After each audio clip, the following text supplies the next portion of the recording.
Question, do you like fitness? Do you need some hints? Congratulations, because you're with DJ Fitness Tips.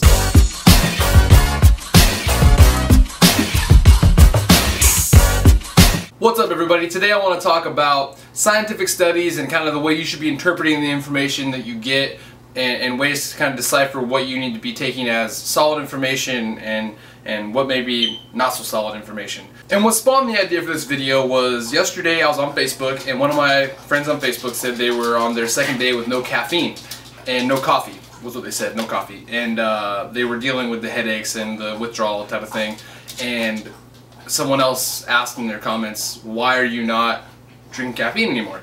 And then he put a big old list of things of why caffeine is horrible for you, why coffee is bad for you, it was a big list. And at the end of his big description of why it was so bad for you, there was a link to, where the study had been done to get all this information. Some of the main bullet points were that it could cause diabetes, it could cause being overweight or obese, it can cause stomach problems. It actually said it can cause diarrhea and constipation, which that doesn't really make sense to me unless it just means that however your stomach's feeling when you have the caffeine, then afterwards it'll make it the opposite of that. I'm not really sure, but he did put a link to where he got his information, and it was a credible source. And so that kind of intrigued me a little bit because someone else in the comments posted a big list of health benefits to caffeine and coffee. So, and his benefits actually directly contradicted the guy that said that it was bad for you. It said that it can actually help prevent diabetes, it can actually increase your metabolism and help you lose weight. So the big thing that I was wondering is, well, which of these is right? They're both done with scientific studies. They were both done, it wasn't just an opinion, these were based on evidence. And so what do you believe? What is right? How do you decipher what's right and what kind of information you're getting? So I decided to do a little research of my own.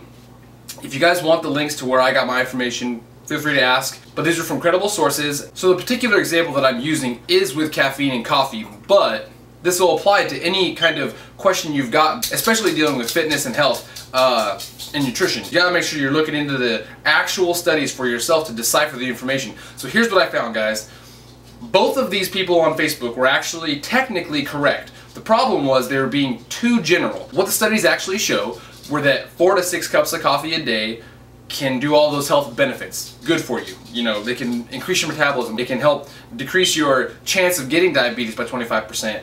And a bunch of good health benefits. For the gentleman that said that it was bad and that it caused all these bad things, that was on having too much caffeine. The study that was done with all those negative effects were people that were having 7 to 8 plus cups of coffee a day. So it's kind of like most things. I don't want to say all things, but most things, moderation is the key. Of course, if you do a study involving any item and you give that one item in high doses, there's going to be some negative side effects. I mean, if you think about it, you could eat too many bananas in a day. It's possible. There could be some kind of, at some point you would find some negatives to having so many bananas. But a banana in moderation, a banana that fits into your diet properly, is very good for you. Take the information you're getting and make sure to do the research yourself. Find out how the study was conducted. Find out who conducted the study. That's another big thing. Let's say the study for caffeine was done by Coke or Pepsi or Starbucks for health benefits. It was done by Starbucks, Pepsi, Coke, any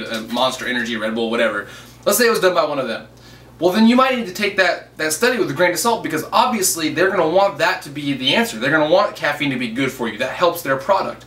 And the same thing goes for anything trying to say that something is bad for you. Let's say that Splenda or an artificial sweetener was saying that regular sugar is bad for you because of all these things and all these reasons. Well, you might need to check into how the study was conducted, because it's possible to conduct a study to get the answer you desire to help further your product. So just be sure to do your own research, guys. Do your own, find information, get from different fitness channels on YouTube, from wherever you're getting information. Take that information and then research it yourself and see how you interpret the information. I just want to drill in the point that you need to check it out for yourself. That's the only way you're going to know for sure. With that said, stay tuned for the next video. See you in the next one.